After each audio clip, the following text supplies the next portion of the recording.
എല്ലാവർക്കും വീണ്ടും പുതിയ വീഡിയോയിലോട്ട് സ്വാഗതം. അപ്പോൾ അതുപോലെ തന്നെ രാവിലെ അടുക്കളത്തോട്ടത്തിലേക്ക് ഇറങ്ങി. ഇങ്ങോട്ടൊക്കെ മഴ പെയ്തിട്ട് 3-4 ദിവസമായിട്ടോ. ഇനിയിപ്പോൾ മഴ പെയ്യുന്നത് നോക്കിക്കൊണ്ടിരുന്ന എല്ലാം കഴിഞ്ഞു പോകും.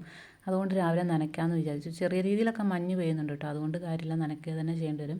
അപ്പോൾ ഇത് ഈ ഒരു പേര നട്ടിട്ട് നമ്മൾ 1 മാസമായിട്ടുള്ളൂ. തായ്വാൻ പിങ്ക് ആ ഒരു പേരയാണ് കേട്ടോ. പെട്ടെന്ന് തന്നെ കായ്ക്കും. നമ്മൾ കടയിൽ നിന്ന് മേടിക്കുന്ന പേരയ്ക്കാനേക്കാളൊക്കെ ടേസ്റ്റ് ഉണ്ട് കേട്ടോ വീട്ടിൽ നടുന്നതിന്. 1 മാസം കൊണ്ട് തന്നെ കായ്ച്ചു കിട്ടും. അപ്പോൾ ഞാൻ നനയ്ക്കാൻ ഇറങ്ങിയ ആ ഒരു സമയത്ത് ചേട്ടൻ ഇവിടെ പാചകത്തിലാണ് കേട്ടോ. രാവിലെ കഴിക്കാനുള്ളതെല്ലാം ഉണ്ടാക്കുകയാണ്. ചപ്പാത്തിയും ഗ്രീൻ പീസ് കറി കേട്ടോ. അപ്പോൾ ചേട്ടൻ ഇത് റെഡിയാക്കും. ആ ഒരു സമയത്ത് ഞാനത് മുഴുവനും നനച്ച് തീർക്കുകയാണ്. ഇത് ശനിയാഴ്ച എടുത്തിട്ടുള്ള വീഡിയോ ആണ് കേട്ടോ. എഡിറ്റിംഗ് ഒക്കെ കഴിഞ്ഞിട്ട് ഇടാനായിട്ട് വൈകിപ്പോയതാണ്. പിന്നെ തിരുവനന്തപുരത്ത് വെഞ്ഞാറമൂടുള്ള നിൻസി ഹായ് പറയണമെന്ന് പറഞ്ഞിട്ടുണ്ടായിരുന്നു. നിൻസിക്കും നിൻസിയുടെ വീട്ടിലുള്ള എല്ലാവർക്കും ഹായ് കേട്ടോ. പേര് എനിക്ക് വായിക്കാനായിട്ട് കിട്ടിയത് നിൻസി RJ എന്നാണ്. പേരിനെന്തെങ്കിലും വ്യത്യാസം ഉണ്ടെങ്കിൽ കമൻറ്റ് ചെയ്യുക കേട്ടോ. അങ്ങനെ രാവിലത്തെ നനയ്ക്കലൊക്കെ കഴിഞ്ഞു. പിന്നെ ഞാൻ നട്ടിട്ടുള്ളതൊക്കെ ഒന്ന് നോക്കാനായിട്ട് വന്നതാണ്. അപ്പോൾ ഇത് 3 വർഷം മുമ്പ് നട്ടിട്ടുള്ള മാങ്കോസ്റ്റിനാണ് കേട്ടോ. ഇതെത്ര വളം ചെയ്താലും പതിയെ കേട്ടോ വളരുള്ളൂ.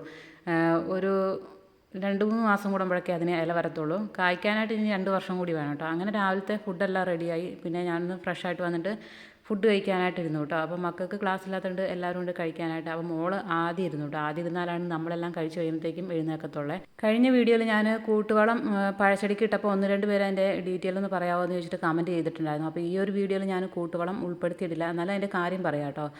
കൂട്ടുവളം ഒരു രാസവളമാണ് കേട്ടോ. നമുക്ക് ഇട്ട് കഴിഞ്ഞാൽ വിളവ് നല്ല രീതിയിൽ കിട്ടുന്നതാണ്. പച്ചക്കറികൾക്കും ചെടികൾക്കും എല്ലാത്തിനും ഇടാൻ പറ്റുന്നതാണ് കേട്ടോ. പച്ചക്കറികൾക്കൊക്കെ ആണെങ്കിൽ ഒരു പ്രാവശ്യം ഇട്ട് കൊടുത്താൽ മതി. കാരണം പച്ചക്കറികൾ 40 ദിവസം കൊണ്ടൊക്കെ കായ്ക്കുന്നതാണല്ലോ.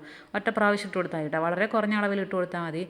പച്ചക്കറികൾക്ക് ഇടാനാണെങ്കിൽ കൂട്ടുവളത്തിൻ്റെ നമുക്ക് ഡൈല്യൂട്ട് ചെയ്തിട്ട് വെള്ളത്തിൽ അങ്ങനെ ഒഴിച്ച് കൊടുക്കാവുന്ന രീതിയിലുള്ളതും കിട്ടും കേട്ടോ.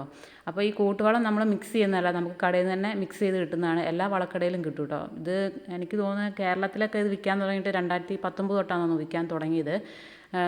കൂട്ടുവളത്തിലുള്ളത് നൈട്രജനും പൊട്ടാഷ് പിന്നെ ഫോസ്ഫറസ് ആണ് കേട്ടോ. നമ്മൾ മണ്ണിലിട്ടിട്ടുണ്ടെങ്കിൽ നല്ല രീതിയിൽ വിളവ് കിട്ടുന്നതാണ്. ഒരുപാടൊന്നും ഇട്ട് കൊടുക്കേണ്ട കാര്യമില്ല, കുറേശ്ശെ ഇട്ടാൽ മതി കേട്ടോ. അപ്പോൾ അടുത്ത വീഡിയോയിൽ ഞാൻ ഇടുന്നതിൻ്റെ അളവെല്ലാം കൃത്യമായിട്ട് പറഞ്ഞു തരാം. കേരളത്തിലെ കാലാവസ്ഥയ്ക്ക് അനുയോജ്യമായ ഒരു രാസവളമാണ് കേട്ടോ കൂട്ടുവളം. പിന്നെ നമുക്ക് കടയിൽ നിന്ന് മേടിക്കുന്ന പച്ചക്കറിയിലാണെങ്കിൽ കീടനാശിനിയും രാസവളം എല്ലാം അതിൻ്റെ എല്ലാം അമിത ഉപയോഗം ഉണ്ടാവും. തീരെ നമ്മൾ ചാണകപ്പൊടി അങ്ങനെയുള്ള വളം ചെയ്തിട്ടും പച്ചക്കറികളൊന്നും നല്ല രീതിയിൽ കിട്ടുന്നില്ല എന്നുണ്ടെങ്കിൽ നമുക്ക് ഇതേപോലെ കൂട്ടുവളം ഇട്ട് കൊടുക്കാം കേട്ടോ. എനിക്കൊന്ന് ഒട്ടുമിക്ക കേരളത്തിലെ എല്ലാ കർഷകരും തന്നെ കൂട്ടുവളം ഇടുന്നവരാണെന്ന് തോന്നുന്നു കേട്ടോ. ഡീറ്റെയിൽ ആയിട്ട് അറിയത്തില്ല, അറിയാത്ത കാര്യം നമ്മൾ പറയാൻ പാടില്ലല്ലോ. പക്ഷേ ഞാനിവിടെ പച്ചക്കറികൾക്ക് ഉപയോഗിക്കുന്നില്ല, ഇങ്ങനെയുള്ള പഴച്ചെടികൾക്കൊക്കെ ഉപയോഗിക്കുന്നുണ്ട് കേട്ടോ. കാരണം പച്ചക്കറികൾക്ക് എനിക്ക് ഇടാനായിട്ട് ഇഷ്ടം പോലെ ചാണകപ്പൊടി ഉള്ളതുകൊണ്ടാണ് ഞാൻ ഉപയോഗിക്കാത്തത് കേട്ടോ. ഇടുന്നതുകൊണ്ട് വലിയ തെറ്റൊന്നുമില്ലെന്ന് തോന്നുന്നു. പിന്നെ ചെടികൾ നമ്മൾ പൂവൊന്നും പറിച്ച് കഴിക്കുന്നില്ലല്ലോ. ബോഗൺവില്ല അങ്ങനെയുള്ള ചെടികൾക്കൊക്കെ ഇടാനായിട്ട് വളരെ നല്ലതാണ് കൂട്ടുവളവേ. ഇനി ഞാൻ നട്ടിട്ടുള്ള ഒരു റോവസ്റ്റ വാഴയായിരുന്നു. അത് ഏകദേശം മൂപ്പായിട്ടുണ്ട്. അപ്പോൾ ഇത് ഈ കൊല ഒരുമിച്ച് വെട്ടിവെച്ചാൽ പിന്നെ ഇതെല്ലാം ഒരുമിച്ച് പഴുക്കും. പിന്നെ നമുക്ക് കഴിക്കാനായിട്ട് പറ്റത്തില്ല. അതുകൊണ്ട് ഇതേപോലെ ഒന്ന് ചെത്തി വെച്ച് നോക്കുകയാണ് കേട്ടോ. ഒരു പടല വീതം പഴുക്കുമെന്നറിയാം. ബാക്കി ആവശ്യം വരുമ്പോൾ എടുത്താൽ മതിയല്ലോ. അങ്ങനെ ഒന്ന് ചെത്തി വെച്ച് നോക്കുകയാണ്. പഴുത്തെങ്കിൽ ഞാൻ പറയാം കേട്ടോ. പിന്നെ മീൻ ഉണ്ടായിരുന്നു കറി വെക്കാനായിട്ട്. ഉച്ചക്കത്തേക്കുള്ള കറികൾ വെക്കാനായിട്ട് പോവുകയാണ് കേട്ടോ. അപ്പോൾ മീൻ കറി വെക്കുകയാണ്.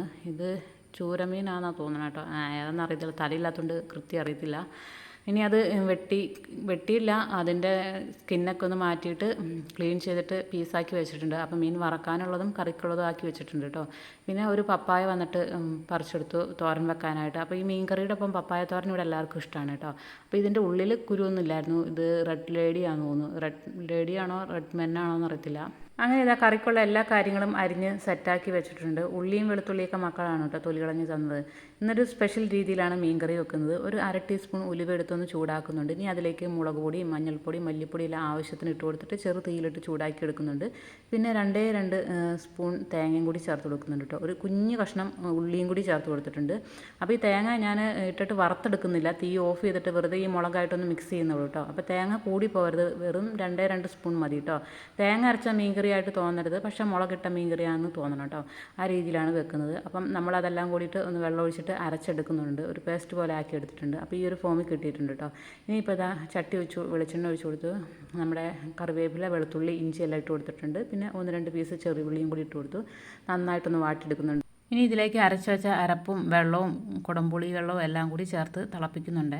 ആവശ്യത്തിന് ഉപ്പും കൂടി ചേർത്ത് കൊടുക്കുന്നുണ്ട്. അപ്പം ഈ ഒരു രീതിയിൽ മീൻ കറി വെക്കാനായിട്ട് ദശ കട്ടിയുള്ള മീൻ വെച്ചാലാണ് കേട്ടോ ടേസ്റ്റ്. ഇങ്ങനത്തെ അരപ്പിൽ തയ്യാറാക്കുമ്പോഴേ. പിന്നെ വറക്കാനുള്ള മീൻ വറക്കാനായിട്ടും വെച്ച് കൊടുത്തു. അപ്പോൾ മീൻ വറക്കാൻ ഉപയോഗിക്കുന്ന മസാലേൻ്റെ ഒക്കെ ഞാൻ ഷോർട്ട് വീഡിയോ ആയിട്ട് തന്നെ ഇട്ടിട്ടുണ്ട് കേട്ടോ. മീൻ വറക്കാൻ ഉപയോഗിക്കുന്ന മസാലയിൽ മുളക് പൊടി, വെളുത്തുള്ളി, കറിവേപ്പില, പെരുംജീരകം, കുരുമുളക് ഇത്രയാണ് ഇട്ട് പൊടിച്ചിട്ടുള്ളതാണ് കേട്ടോ. ഇനിയിപ്പം മീനിൻ്റെ വെള്ളമൊക്കെ തിളച്ച് വന്നപ്പം മീൻ കഷ്ണങ്ങൾ ഇട്ട് കൊടുക്കുകയാണ്. പിന്നെ 1-2 കമൻറ്റ് കണ്ടായിരുന്നു നമ്മുടെ തുടയ്ക്കുന്ന മോപ്പിൻ്റെ റിവ്യൂ ഒന്ന് ചെയ്യാമോ എന്നിട്ട്. അത് ഞാൻ അടുത്ത വീഡിയോയിൽ ആഡാക്കാം. പിന്നെ ഷെൽഫ് ഓർഗനൈസിങ്ങിൻ്റെ വീഡിയോയും അതും അടുത്ത വീഡിയോയിൽ ആഡാക്കാം കേട്ടോ. ശനിയാഴ്ചയൊക്കെ ഒരുപാട് തിരക്കുള്ളതുകൊണ്ട് ഇങ്ങനെയുള്ള വീഡിയോസൊക്കെ ഇടാനേ പറ്റുള്ളൂ കേട്ടോ. ഞാൻ കമൻറ്റ് കണ്ടായിരുന്നു, അടുത്ത വീഡിയോയിൽ എന്നായാലും ഉൾപ്പെടുത്താം കേട്ടോ. അങ്ങനെ മീൻ കറിയൊക്കെ എന്താ തിളച്ച് വന്നിട്ടുണ്ട്. പിന്നെ മീൻ വറുത്തതൊന്ന് മറിച്ചിട്ട് കൊടുക്കുന്നുണ്ട്. പിന്നെ ഇതാ പപ്പായ തോരൻ വെക്കാനായിട്ട് തുടങ്ങുകയാണ്. വെളിച്ചെണ്ണ ഒഴിച്ച് കൊടുത്തിട്ട് ചൂടാകാനായിട്ട് വെച്ചിട്ടുണ്ട്. പിന്നെ ഇതാ കടുക് പൊട്ടിച്ചിട്ടുണ്ട് കേട്ടോ. ഇനി പപ്പായ തോരൻ വെക്കാനായിട്ട് ഞാൻ തേങ്ങയും കാന്താരിയും ചെറിയുള്ളിയും കുറച്ച് ജീരകം ഇതെല്ലാം കൂടി ഒന്ന് ചതച്ചെടുത്തിട്ടുണ്ടായിരുന്നു. അതും കൂടെ ഇതിലേക്ക് ചേർത്ത് കൊടുക്കുന്നുണ്ട്. ഉപ്പിട്ട് മിക്സ് ചെയ്തിട്ട് അടച്ചു വെച്ച് വേവിക്കുന്നുണ്ട്. വേറെ വെള്ളമൊന്നും ചേർത്ത് കൊടുക്കുന്നില്ല കേട്ടോ. അപ്പോൾ പപ്പായ തോരനൊക്കെ വെറും 5 മിനിറ്റ് കൊണ്ട് സെറ്റായി കിട്ടുന്നതാണ്. ഇനി മീൻകറി ഏകദേശം സെറ്റായിട്ടുണ്ട്. അതിലേക്ക് കുറച്ച് പച്ചവെളിച്ചെണ്ണയും കറിവേപ്പില ഒഴിച്ചിട്ട് അടച്ചു വെച്ചു, തീ ഓഫ് ചെയ്തു കേട്ടോ. അങ്ങനെ ഇന്നത്തെ കറികളെല്ലാം സെറ്റായി. ഇനിയിപ്പോൾ അതാ കിച്ചണൊക്കെ ഒന്ന് ക്ലീൻ ചെയ്യാനുണ്ട്.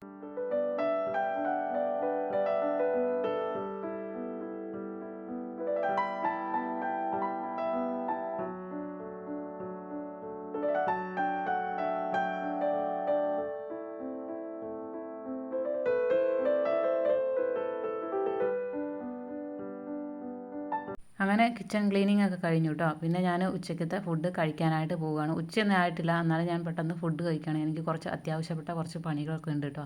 അപ്പം മക്കളും ചേട്ടായെല്ലാം ടെറസിൻ്റെ മണ്ടയിലാണ്. അവർ അത് ക്ലീൻ ആക്കാൻ വേണ്ടി കയറിയേക്കാണ് കേട്ടോ. ഫുഡ് കഴിച്ച് കഴിഞ്ഞിട്ട് ഞാൻ 1 മിനിറ്റ് പോലും ഇരുന്നില്ല കേട്ടോ. പെട്ടെന്ന് തുണികളെല്ലാം അലക്കിയിട്ടു.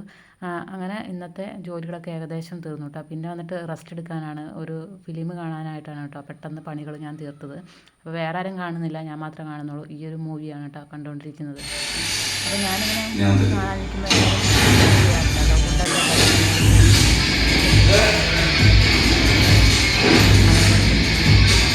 അല്ലെങ്കിൽ അതേപോലെ തന്നെ കിടക്കും, ആണെങ്കിൽ അതേപോലെ തന്നെ ആക്കിയിട്ടുള്ളൂ കേട്ടോ.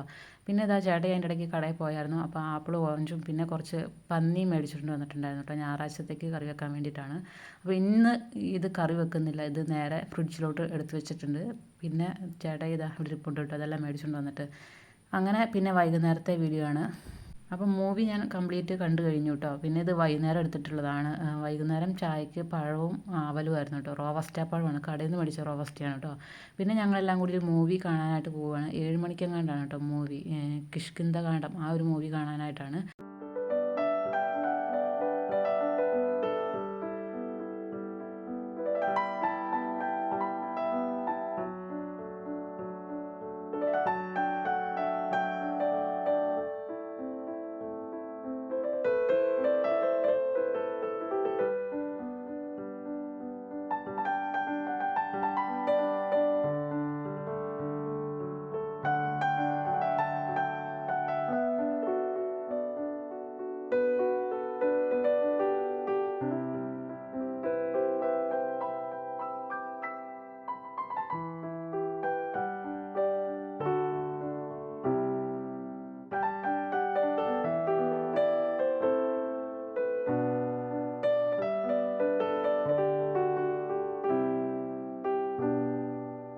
ഫിലിം തുടങ്ങുന്നത് 7 മണിക്കാണ്. നമ്മൾ ഓൾറെഡി ബുക്ക് ചെയ്തിട്ടുണ്ടായിരുന്നു കേട്ടോ. പേരാവൂർ എത്തിയിട്ടില്ല. അപ്പോൾ അതിന് മുമ്പ് ചേട്ടൻ മെഷീൻ വാൾ ക്ലീൻ ചെയ്യാൻ കൊടുത്തിട്ടുണ്ടായിരുന്നു. അപ്പോൾ അത് മേടിക്കാനായിട്ട് ഇറങ്ങി.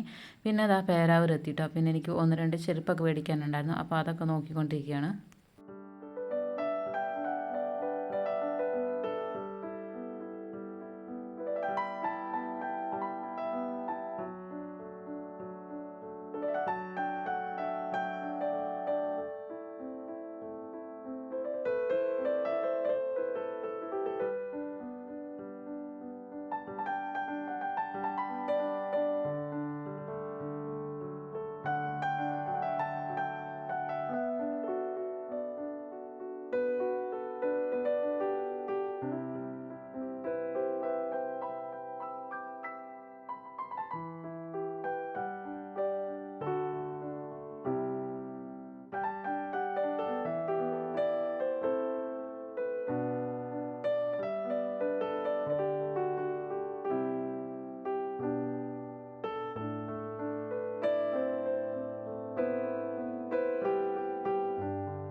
അങ്ങനെ മൂവിയൊക്കെ കഴിഞ്ഞ് തിരിച്ചിറങ്ങിയപ്പോൾ സമയം 9 മണി കഴിഞ്ഞിട്ടോ. വഴിയിലൊക്കെ ഗണേശോത്സവത്തിൻ്റെ തിരക്കായിരുന്നു. ഇതൊക്കെയാണ് ഇന്നത്തെ വീഡിയോയും വിശേഷങ്ങളെല്ലാം.